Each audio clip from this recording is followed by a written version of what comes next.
Okay, magandang araw mga ka-Werpapits. Nandito ako ngayon no, para i-share sa inyo at bigyan kayo ng konting tips sa ating nire-repair na battery charger. Ayan, no, claiming na meron siyang 120 amperes. Ayan yung model and then ayan yung brand, no? Okay, so meron siyang timer and then selector ng para sa kanyang current. Okay, so diniagram ko na rin, no? Medyo magulo lang, no? Okay, so ayan. Okay, so ang mga nagiging issue rito, no, malimit sa ating mga nagre-repair, lalo na sa baguhan, ay yung rectifier diode niya, no. So kung makikita nyo, ito ay bridge rectifier diode na discrete. Ibig sabihin, kumbaga sa electronics, sa mga IC, ito ay hiwa-hiwalay na pyesa. Ayan, kung makikita nyo, diniagram ko na din. 12 siyang diode na hiwa-hiwalay. Ayan, mga metal type. So, ang nagiging problema dito, karaniwan ng mga baguhan natin, hindi na nila nare-repair kasi pag walang kaparehas itsura, hindi na nila alam. So, kaya nandito tayo para ipaliwanag, no? Hindi porkit ganyan itsura niyan, ganyan lang din yung pwede ipalit natin. So, pwede natin palitan yan, no? Mahalaga na intindihan natin yung anode and cathode and then yung kanyang voltage and current rating. So wala naman magiging issue yan, no? Kung mapapalitan natin ng kaparehas niya ng voltage rating or mas higher or current rating or mas higher. Halimbawa kagaya nito, no? Sabihin natin 50 amperes and then papalitan mo ng 90 amperes. So much better pa to, no? Hindi lang sa physical na itsura. So marami yan, no?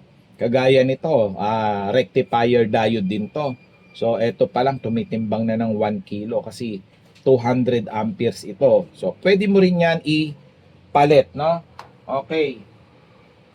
Ito yung kabuuan niya, no? Makikita nyo, no? So, very familiar to sa ating maraming mga taga-repair, yung rectifier diode. So, ang pinagkaiba niya, although mataas yung voltage handling nito, pero pagdating sa current, karaniwan yung gantong kalalaki, no? Ayan, ganyan kalalaking parang kasing bilog ng 20 pesos or kasize ng 20 pesos na coins.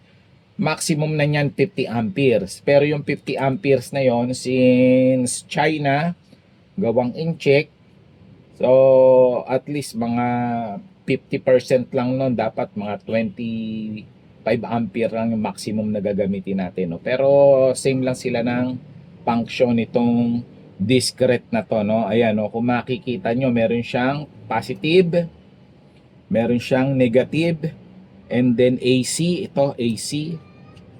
Ayan, AC. So same din ito, no? Same din. Ayan, no? Makikita nyo, meron niyang positive, merong negative. Yan, yung katapat niya, negative. And then yung dalawang gilid, AC, AC yan. Ayan, AC, AC. So 50 ampere yan, no? Pero wag kayo magtitiwala na loloadan nyo talaga ng 50 ampere. Sasabog yan kahit may heatsink pa yan. So pwede rin yan palitan ng mga stud type. Ayan. So importante yung cathode and anode. Kasi kahit parehas itsura niyan, kagaya nito, makikita nyo, ang nakakabit sa heatsink is yung positive.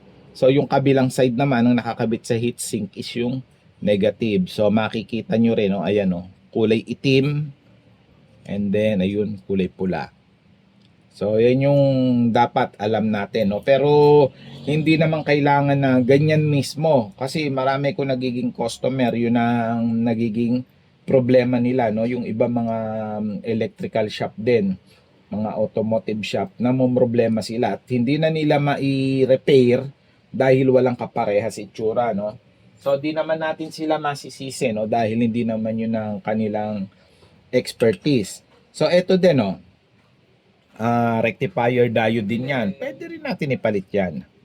Ayan, so yun lang, no, yung mga sineshare natin, no, mga ka-Werpapits, no, konting mga tips lang naman yan. Sana like and share at yung ano natin, yung commercial natin, no, or yung mga palabas natin ng mga produkto, wag nyo na i-skip para malaking tulong yan sa atin. So, salamat.